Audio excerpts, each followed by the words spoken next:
Students हम discuss करेंगे important news के बारे में। First news is regarding the India और यूएस के पर्सपेक्टिव से है। इंडियन अथॉरिटीज़ ने कंटिन्यूस अपने कंसर्न्स हैं उनको रेज किया है यूएस के जो डिसीजंस हैं उनके डबल स्टैंडर्ड के रिगार्डिंग में। रिसेंटली यूएस के एक लॉ मेकर हैं जिनके द्वारा एक बिल प्रपोज करने के बारे में कहा गया कि इंडिया के अगेंस्ट में 500% जो टैरिफ है उसको यहाँ पे इम्पोज किया जाए। आप देखिए कि यूएस का जो सिक्योरिटी अलायंस है नाटो, उसके भी चीफ के द्वारा कहा गया कि इंडिया के अगेंस्ट में जो टैरिफ है उसको यहाँ पे इम्पोज किया जाए।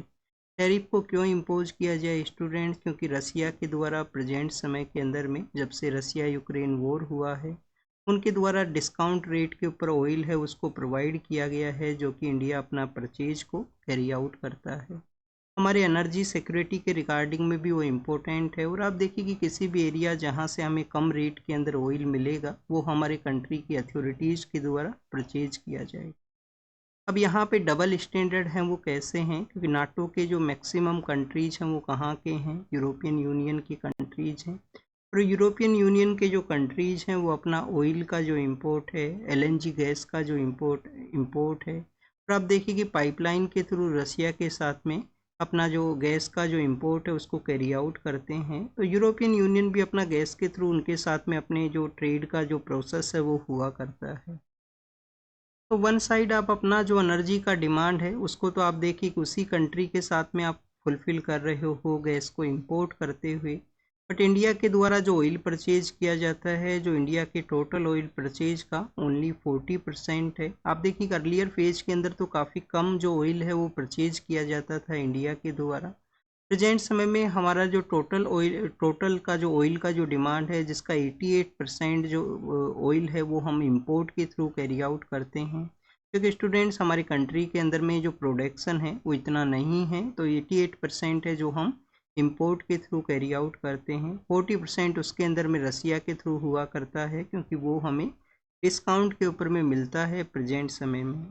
आप देखिए कि हमारे जो पेट्रोलियम मिनिस्टर हैं उनका भी एक स्टेटमेंट है कि इंडिया किसी भी तरीके के अगर उसके अगेंस्ट में सैंक्शंस लगते हैं तो इंडिया आप देखिए कि कंटिन्यूस अपना जो एनर्जी डिमांड है, एनर्जी का जो यहाँ पे नीड है उसको फुलफ़िल कैरी आउट करेगा क्योंकि एनफ जो मार्केट है वो अवेलेबल है। और 40 कंट्रीज आसपास जो देश हैं वो यहाँ पे ऑयल को इंपोर्ट करते हैं रसिया के साथ में। अब ये तो बेसिकली हमने यहाँ पे जो प्रेजेंट समय में डबल स्टैंडर्ड इन्होंने शो किए हैं उसके बारे में देखा। यूरोपियन यूनियन के जो कंट्रीज अपना गैस का जो डिमांड है उसको फुलफ़िल करते हैं। आप देखिए कि यूएस के साथ में तो हमारा एक ट्रेड एग्रीमेंट है वो भी आने वाले समय में एग्जिस्टेंस में आ सकता है रेसिप्रोकल टैरिफ को बाईपास करने के रिगार्डिंग में। तो उसी जो ट्रेड एग्रीमेंट के अंदर में इंडिया और यूएस के द्वारा काफ़ी सारे एरियाज़ में जो कोऑपरेशन है वो शो करने का बात किया गया है। चाहे आप देखिए कि एग्रीकल्चर का वो सेक्टर है, एग्रो के अंदर में भी हमने कोऑपरेशन के बारे में कहा गया है। जेनेटिकली जो मॉडिफाइड क्रॉप्स हैं उनके भी यहाँ पे यूएस का वहाँ पे डिमांड है कि इंडिया जीएम क्रॉप्स को अलाउ करे। डेयरी सेक्टर के अंदर भी आप देखिए कि अलाउ करने का बात किया गया है इंडिया का। बेसिकली इन्हीं सेक्टर्स के रिगार्डिंग में कुछ अपना जो कंजर्वेटिव आप देखिए कि प्रोसेस है अपना जो डोमेस्टिक इंडस्ट्री है उसको प्रोटेक्ट करने के रिगार्डिंग में। रिसेंटली यूएस के जो पॉलिटिकल लीडर जब से पावर के अंदर में आए हैं तो उनके द्वारा जो इलीगल वे के अंदर में जो इंडियन ओरिजिन के पर्सन यूएस के वहाँ पे चले गए थे उनको भी आप देखिए कि डिपोर्ट किया गया। तो डिपोर्टेशन के दौरान में भी इंडिया ने अपना जो कोऑर्डिनेशन है उसको कैरी आउट किया। हमारे काफ़ी सारा ऐसा यूथ है जो कि एस्पिरेशन के रिगार्डिंग में बेटर उनको अपॉर्चुनिटी मिलेगा उन कंट्रीज़ के अंदर में, तो काफ़ी इलीगल रूट्स हैं उनको चूज करते हैं जिसमें सेंट्रल अमेरिकन कंट्रीज़ हैं जिसके थ्रू आप देखिए कि टेरिटोरियल बॉर्डर को वो क्रॉस करते हैं और बाद में यूएस के अंदर अपना एंट्री को कैरी आउट करते हैं। तो जनवरी से लेकर और जुलाई का जो मंथ है वो जब तक 1500 के आसपास जो इंडियन सिटीजन्स हैं जिनको डिपोर्ट किया गया है यूएस के वहाँ से, और इंडियन अथॉरिटीज़ ने अपने कोऑर्डिनेशन है उसको शो किया है। तो डबल स्टैंडर्ड के बारे में हमने देखा, रिसेंट डेवलपमेंट के बारे में हमने देखा यहाँ पे। नेक्स्ट आप देखिए कि जो न्यूज़ है वो यमन के पर्सपेक्टिव से है। अब देखिए कि यमन के वहाँ पे इंडियन जो नर्स हैं निमिषा प्रिया हैं जिनको कि डेथ सेंटेंस दिया गया था। डेथ सेंटेंस का अभी यहाँ पे कुछ समय के लिए उसको पोस्टपोन्ड किया गया है, बट इंडिया का कंटिन्यूस कोशिश ये है कि जो हमारे फ्रेंडली रिलेशन है Middle East countries, West Asian countries के अंदर में जो फ्रेंडली रिलेशन है, जिनके होतीज के साथ में भी जो होती रेबल ग्रुप वहाँ पे रूल करता है यमन के, वहाँ पे मेजरली जिनके अंडर में पावर है प्रेजेंट समय में। आप देखिए कि 2014 से पहले होतीज का रूल नहीं हुआ करता था, यमन का ऑफिशियली गवर्नमेंट वहाँ पे रूल करता था। बाद में 2014-15 के समय में होतीज के द्वारा पावर को कैप्चर किया गया, जिनको कि किसके द्वारा बैक किया जाता है, ईरान के द्वारा। अब 14-15 के बाद में मैक्सिमम एरिया है वो उन्हीं के कंट्रोल के अंदर में है। यमन का कैपिटल है वो क्या है स्टूडेंट्स, सना उसका कैपिटल है। सना का कैपिटल एरिया के अंदर में भी इनका ही एक जो फैक्शन है उसका वहाँ पे रूल है। तो लोकल अथॉरिटीज़ के साथ में भी हमारा कॉन्टैक्ट है, जो फ्रेंडली रिलेशन है, जो होतीज़ के साथ में अपना अच्छा रिलेशन को कैरी आउट करते हैं, जैसे ईरान नाम का कंट्री है, तो उनके साथ में भी हमने कॉन्टैक्ट है वो बनाए रखा है कि हमारे जो इंडियन ओरिजिन के ये जो नर्स हैं जिनको कि वहाँ से रिलीज है वो करवाया जा सके। अभी जो डेथ सेंटेंस है उसको पोस्टपोन्ड किया गया है, ये पार्डन प्रोसेस का ही पार्ट है। तो आप देखिए कि पार्डन प्रोसेस के 5 टाइप्स हुआ करते हैं। पार्डन को हम रीड करते हैं, कम्यूटेशन है, कम्यूटेशन में जो सब्स्टिट्यूशन किया जाता है। फिर आप देखिए कि और भी डिफरेंट टाइप्स हैं जो ऑलरेडी हम रीड कर चुके हैं प्रीवियस एक क्लास के अंदर में, न्यूज़पेपर के ही क्लास में। और आप देखिए कि हमारे कॉन्स्टिट्यूशन में जो आर्टिकल 72 है उसके अंदर में पार्डन प्रोसेस के बारे में मेंशन है, जिसमें प्रेसिडेंट को पावर है कि वो जो सेंटेंस है उसके रिगार्डिंग में कि परमानेंट उनको रिलीज करना है, कोई डिफ़िकल्टी है तो सेंटेंस के एग्जीक्यूशन को अभी कुछ समय के लिए सस्पेंड करना है। तो ये कुछ पार्डन प्रोसेस के पार्ट हैं जो आपको पता होने चाहिए। अभी के जो यमन का जो गवर्नमेंट है वो कहाँ से रूल करता है, आदेन का जो एरिया है, आप देखिए कि गल्फ ऑफ आदेन आपने सुना होगा, तो आदेन का जो एरिया है वहाँ से यमन का जो गवर्नमेंट है प्रेजेंटली जो रूल है वो किया करती है। बेंगलोर के अंदर में जो आरसीबी का जो टीम है, जो आईपीएल के रिगार्डिंग में अब देखिए कि एक टीम है जिसका विक्ट्री सेलिब्रेशन के दौरान में स्टीम्पीड का सिचुएशन हुआ था, उसी के रिगार्डिंग में एक जुडिशल पैनल है उसको कॉन्स्टिट्यूट किया गया था कर्नाटका के गवर्नमेंट के द्वारा। तो जुडिशल पैनल के द्वारा स्टूडेंट्स अपना रिपोर्ट सबमिट किया गया है, उसमें जो लोकल जो टीम मैनेजमेंट है उनको यहाँ पे ब्लेम किया गया उस स्टीम्पीड के रिगार्डिंग में कि लोगों को जितना नंबर्स था उससे ज़्यादा नंबर्स के अंदर में लोग पहुँचे हैं, उनको अलाउ भी किया गया, और जो विक्ट्री सेलिब्रेशन था वो कंटिन्यूस था उस एरिया के अंदर में। तो स्टीम्पीड के बारे में है, स्टीम्पीड आप देखिए कि हमारे कंट्री के अंदर में जब भी पब्लिक का गैदरिंग होता है तो अलग अलग पार्ट के अंदर में आपको देखने के लिए मिलेगा। अभी संडे का जो न्यूज़पेपर था उसके अंदर में स्टीम्पीड की रिगार्डिंग में एक जो फ़ोटो जो पब्लिश होता है द हिंदू का संडे के दिन जो न्यूज़पेपर है उसमें लास्ट पेज के ऊपर में, तो फ़ोटो के अंदर में शो किया गया था कि 2025 के अंडर ही हमारे यहाँ पे कितने इंसिडेंट है वो हो चुके हैं। और लास्ट अगर हम 1 ईयर का बात करें तो लास्ट ईयर आप देखिए कि जुलाई के अंदर में हाथरस के वहाँ पे इंसिडेंट हुआ था, फिर तिरुपति के वहाँ पे एक इंसिडेंट हुआ, हमारे एक रेलवे स्टेशन के ऊपर में ट्रेन के रिगार्डिंग में स्टीम्पीड का सिचुएशन होता है, और अब देखिए कि कुंभ मेला है, ऐसे काफ़ी सारे ऐसे इंसिडेंट्स हैं वो सामने आए हैं पिछले कुछ समय में। तो क्या हमारा जो लोकल अथॉरिटीज़ हैं, क्या पब्लिक ज़्यादा है या लोकल अथॉरिटीज़ हैं वो अपने अकॉर्डिंग में प्रॉपर रेगुलेशन को नहीं कैरी आउट कर पाते हैं समय के साथ में। तो स्टूडेंट्स इन सभी पे जो सवाल हैं वो उठते हैं। क्या जो मोब को जो आप देखिए कि मोब को मैनेज करना एक रिस्पॉन्सिबिलिटी है लोकल अथॉरिटी का, जब भी वो किसी इवेंट को ऑर्गेनाइज करते हैं, जब भी किसी इवेंट के रिगार्डिंग में वो परमिशन है उसको ग्रांट करते हैं।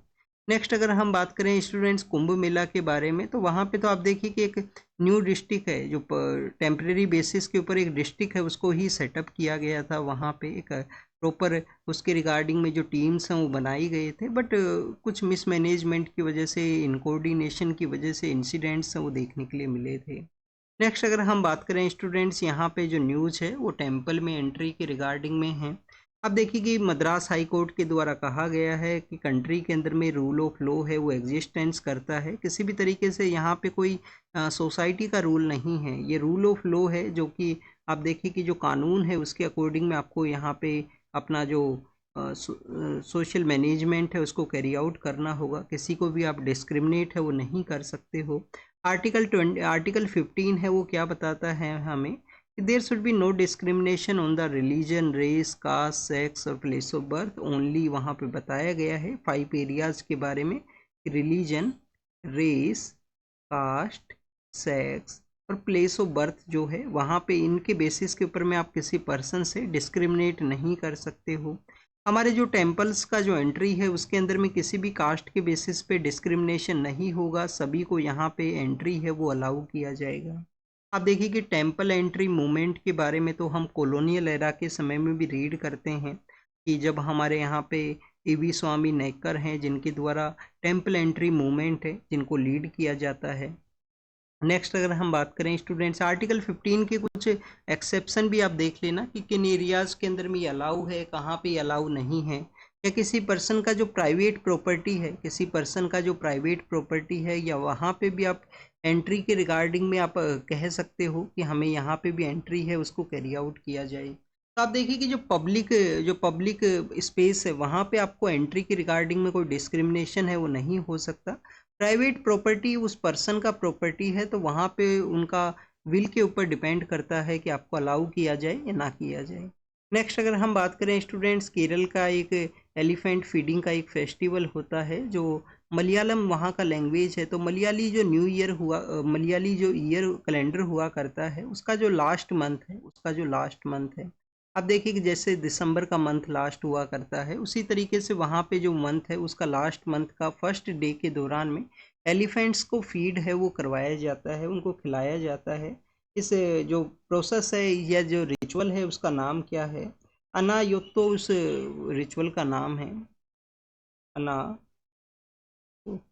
योतुहु उस रिचुअल का नाम है। अन्ना मीन्स शायद ये अन्न के बारे में होगा कुछ, जो हमारा जो आप देखिए कि सीरियल्स हैं जो फीड करवाने का प्रोसेस हो सकता है।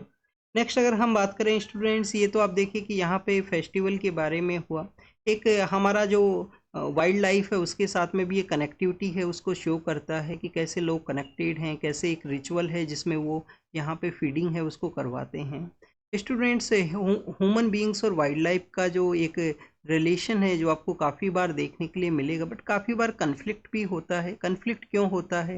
या तो ह्यूमन बींग्स के द्वारा वाइल्ड लाइफ के एरिया के अंदर में एनक्रोचमेंट किया जाए, या वाइल्ड लाइफ के द्वारा आप देखिए कि ह्यूमन बींग्स के एरिया के अंदर में उनके हैबिटेशन के अंदर में एंट्री कर लिया जाए। और काफ़ी बार आपको देखने के लिए मिलेगा कि वाइल्ड लाइफ एरिया के नियर बाई एरियाज़ में काफ़ी बार ह्यूमन बींग्स हैं अपना जो सेटलमेंट का डेवलपमेंट करते हैं और उसकी वजह से इम्पैक्ट है वो होता है। अभी हमने कुछ दिन पहले रीड किया था कि वहाँ पे स्पेशली जो केरल का हाईलैंड का एरिया है, मुन्नार का एरिया है, वहाँ पे आप देखिए कि टर्मरिक प्लांटेशन भी किया गया था जिससे कि वहाँ पे वाइल्ड लाइफ का जो एंट्री है उसको रेस्ट्रिक्ट किया जा सके। Indian Institute of Space Science and Technology है, Indian Institute of Space Science and Technology है। नए स्टार का जो फॉर्मेशन प्रोसेस है उसके बारे में इनके द्वारा बताया गया है कि एक सर्कुलर पोलराइजेशन होता है नए स्टार का फॉर्मेशन के दौरान में। उन्होंने एक रेडियो एमिशन है उसको डिस्कवर किया है विद द स्पेशल प्रॉपर्टी है जिसमें सर्कुलर पोलराइजेशन बताया गया है। सर्कुलर पोलराइजेशन क्या है? जब इलेक्ट्रिक और मैग्नेटिक फील्ड वेक्टर हैं जो आपका जो इलेक्ट्रोमैग्नेटिक वेव का वो रोटेट करते हैं एक सर्कुलर बेसिस के अंदर में। और आप देखिए कि जो मैग्नेटिक फील्ड है, जो न्यू स्टार जब भी फॉर्म होता है, जो न्यू स्टार का जो मैग्नेटिक फील्ड है वो 100 टाइम्स स्ट्रोंगर हुआ करता है। अगर हम हमारे अर्थ के साथ में कंपेयर करें तो अर्थ का जो मैग्नेटिक फील्ड है और जो न्यू स्टार का जो मैग्नेटिक फील्ड है ये 100 टाइम्स आपको मोर मिलेगा, मोर या ज़्यादा नंबर्स के अंदर में देखने के लिए मिलेगा। तो उसी के न्यू स्टार फॉर्मेशन प्रोसेस के बारे में ही हमारा जो ये साइंस का जो टेक्नोलॉजिकल इंस्टीट्यूशन है उनके द्वारा ये डिस्कवरी के रिगार्डिंग में वर्क को कैरी आउट किया गया है। स्टूडेंट्स, हमारा जो गैलेक्सी है उसका नाम क्या है? हमारे गैलेक्सी का नाम है मिल्की वे, हिंदी में जिसको आकाश गंगा बोलते हैं।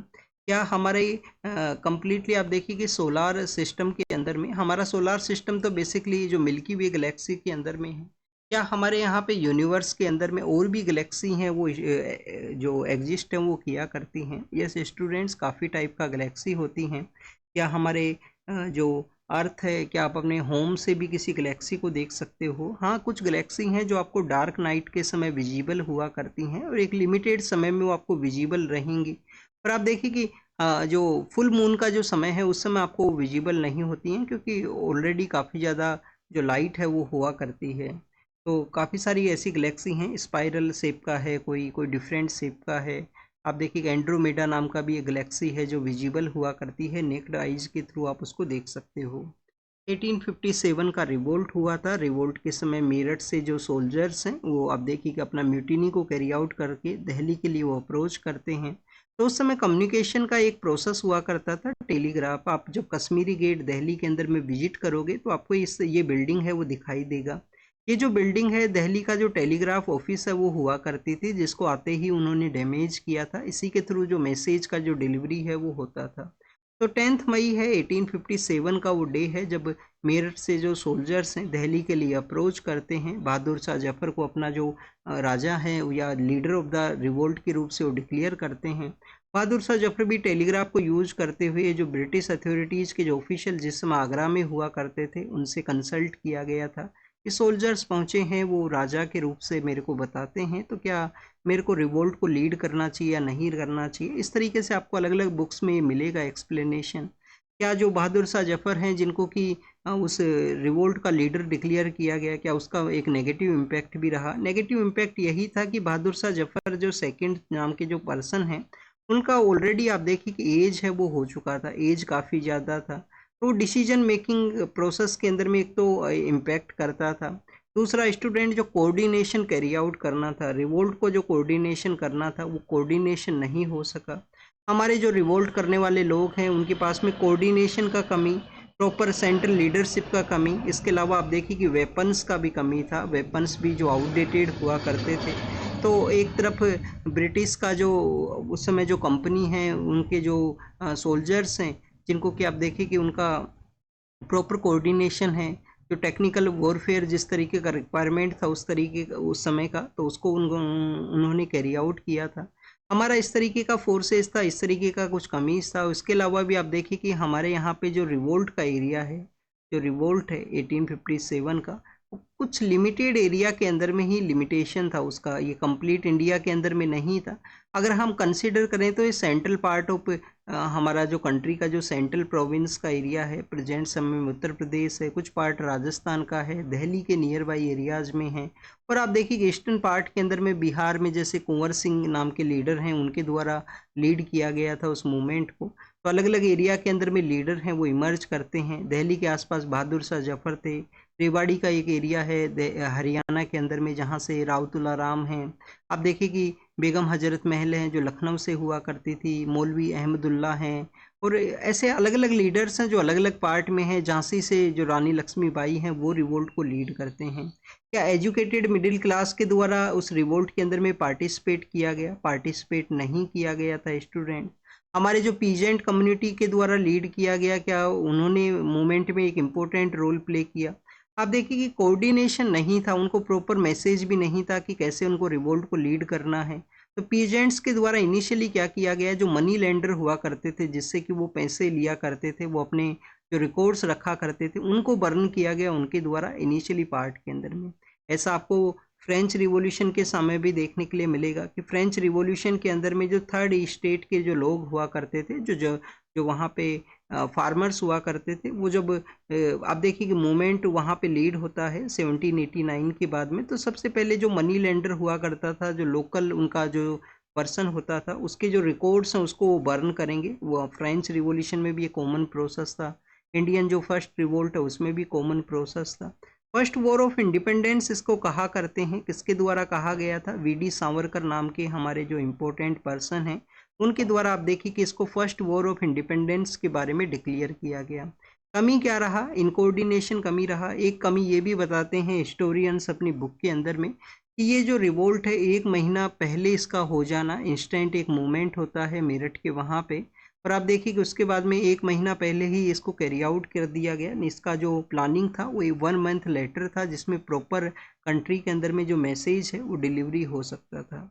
ग्रीन एनर्जी सेक्टर के बारे में है। अब आप देखिए ग्रीन एनर्जी सेक्टर, एक हिस्टोरियन है आरसी मजूमदार, वो कहते हैं 1857 का जो रिवोल्ट था, नाइदर ना तो वो रिवोल्ट था ना वो फर्स्ट वॉर ऑफ इंडिपेंडेंस था, और ना आप देखिए कि फर्स्ट वॉर था। फर्स्ट वॉर भी उनके द्वारा डिनाई किया गया है क्योंकि समय समय पे ऐसे रिवोल्ट हैं जो अलग अलग पार्ट में हुए भी हैं हमारे कंट्री के अंदर में। नेक्स्ट आप देखिए कि ग्रीन एनर्जी सेक्टर के अंदर में चाइना ने कैसे इस सेक्टर में अपना डोमिनेशन है उसको इंश्योर किया। 2024 के ही पर्सपेक्टिव से अगर हम डिस्कस करें तो किसी कंट्री के द्वारा मोर टर्बाइंस हैं, विंड के जो टर्बाइंस हैं जिनको इंस्टॉल किया हो, सोलार पैनल्स को इंस्टॉल किया हो, तो 24 के समय में चाइना का अगर हम कंपैरिजन के अंदर में कोई भी कंट्री है वो नहीं है। चाइना एक डोमिनेटेड कंट्री है इस सेक्टर के अंदर में ग्रीन एनर्जी के रिगार्डिंग में। क्या फिर चाइना आप देखिए कि सडनली यहाँ पे इमर्ज हुआ है? सडनली इमर्ज नहीं हुआ है स्टूडेंट्स। 2000 के समय से ही चाइना का पॉलिसी था कंटिन्यूस। पॉलिसी को आप देखिए कि गवर्नमेंट के द्वारा भी उसको बैक किया गया। गवर्नमेंट का जो पीएसयू नाम का जो ऑर्गेनाइजेशन हमारे यहाँ पे हुआ करते थे, तो स्टेट का जो एंटरप्राइज है उसके द्वारा भी उस जो इनिशिएटिव है ग्रीन एनर्जी के, उसको यहाँ पे लीड किया गया था। बैंकिंग इंस्टीट्यूशन जो फाइनेंस है उनके द्वारा फाइनेंस प्रोवाइड किया गया एनर्जी सेक्टर के डेवलपमेंट के अंदर में। रॉ मटेरियल का प्रेजेंस ही था चाइना के वहाँ पे। रॉ मटेरियल में आप देखिए कि वहाँ पे जो पॉलीसिलिकॉन है, लिथियम है, जिसका प्रेजेंस होना काफ़ी ज़्यादा ज़रूरी है। सोलार पैनल्स हैं जिनको कि कंस्ट्रक्ट करने के रिगार्डिंग में, टर्बाइंस को बनाने के रिगार्डिंग में, और आप देखिए कि सेमी कंडक्टर्स जिनका रिक्वायरमेंट होता है, तो रॉ मटेरियल भी चाइना के अंदर में प्रेजेंट था। अब इंडिया के अगर हम बात करें वहाँ पे डेट फाइनेंशियल सपोर्ट के बारे में, तो आप देखिए कि आज से 20 ईयर्स बैक के अंदर में जो चाइना जिस तरीके से सपोर्ट करता था वो 10 बिलियन के आसपास था। 10 billion energy, green energy sector के अंदर में अपना सपोर्ट करता था। इंडिया प्रेजेंट समय में कितना सपोर्ट करता है? 3 बिलियन है। और आप देखिए कि चाइना प्रेजेंटली कितना है? चाइना प्रेजेंटली है $900 बिलियन है, वो सपोर्ट करता है ग्रीन एनर्जी सेक्टर को। तो इस तरह फाइनेंस है वो रिक्वायरमेंट है। इस अगर हमें ये जो डेवलपमेंट को कैरी आउट करना है, एनर्जी सेक्टर को अगर हमें यहाँ पे लीड करना है, नई टेक्नोलॉजी के लिए, सोलार पैनल्स के कॉन्स्टिट्यूट के लिए रॉ मटेरियल का रिक्वायरमेंट है। रॉ मटेरियल उनके पास इजीली अवेलेबल था, हमको तो वो रॉ मटेरियल है उसको भी इम्पोर्ट करना है, जो मैक्सिममली अदर कंट्रीज से हम किया करते हैं। तो स्टूडेंट्स, चाइना ने फर्स्ट ऑफ ऑल ये यहाँ पे ग्रीन एनर्जी को जो पुश है वो क्यों किया गया? 2000 के समय में 21 सेंचुरी के इनिशियल पार्ट के अंदर में आप देखिए कि चाइना को जो एयर पोल्यूशन का जो प्रॉब्लम्स है वो फेस करना होता था। वहाँ पे एयर क्वालिटी है वो काफ़ी डैमेजिंग सिचुएशन में था। सिटीज़ के अंदर में एयर क्वालिटी डैमेज होना, कंटिन्यूस फोक का या स्मोक का प्रेजेंस होना, तो उसी को देखते हुए चाइना के द्वारा ग्रीन एनर्जी का जो पुश है वो किया गया। कोल बेस्ड जो एनर्जी प्रोडक्शन है, एनर्जी का जो नीड है उसको वहाँ पे रिड्यूस करने के रिगार्डिंग में। पॉपुलेशन भी वहाँ पे आप देखिए कि पीक के ऊपर में था उस दौरान के अंदर में।